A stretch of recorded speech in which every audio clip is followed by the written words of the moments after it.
Salut, c'est Flo de Golfiquement et aujourd'hui, je voulais vous partager un conseil pour améliorer votre rythme sur le parcours.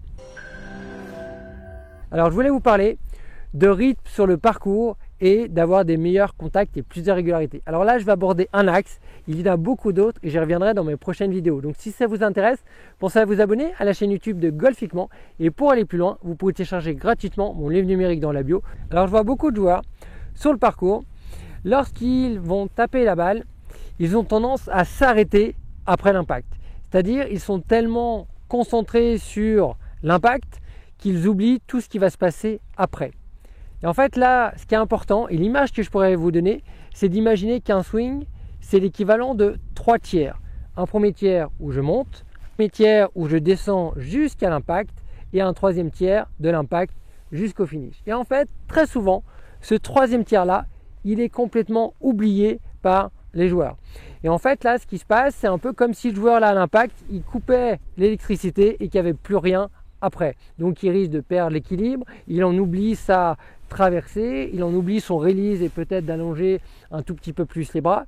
Et ça peut amener vraiment des problèmes de contact, un rythme très heurté, parce qu'en fait, vous allez taper, vous arrêtez directement. Et donc là, le conseil que je pourrais vous donner, c'est vraiment d'essayer de respecter ces 3 tiers.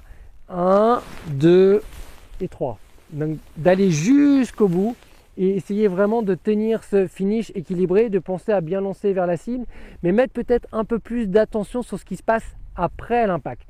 Car ce que vous allez mettre en place après l'impact aura une énorme incidence sur ce qui va se passer avant l'impact. Car si je suis déjà dans un état d'esprit d'avoir de l'équilibre, que d'avoir cette intention d'être bien sur ma jambe avant et d'allonger, vous voyez, juste de faire ça, naturellement, ici, mon club sera un peu mieux placé.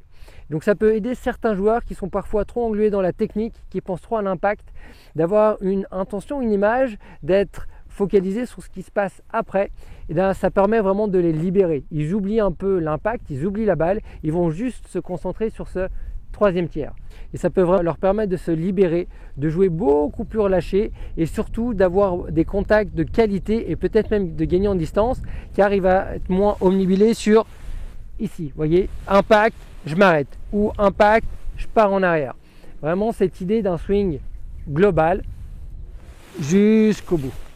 Et peut-être sur vos coups d'essai, mettre plus d'intention justement sur ce qui va se passer après l'impact. Donc vous voyez, je suis là, je viens tourner et je me concentre vraiment sur ma traversée et sur mon équilibre jusqu'au bout.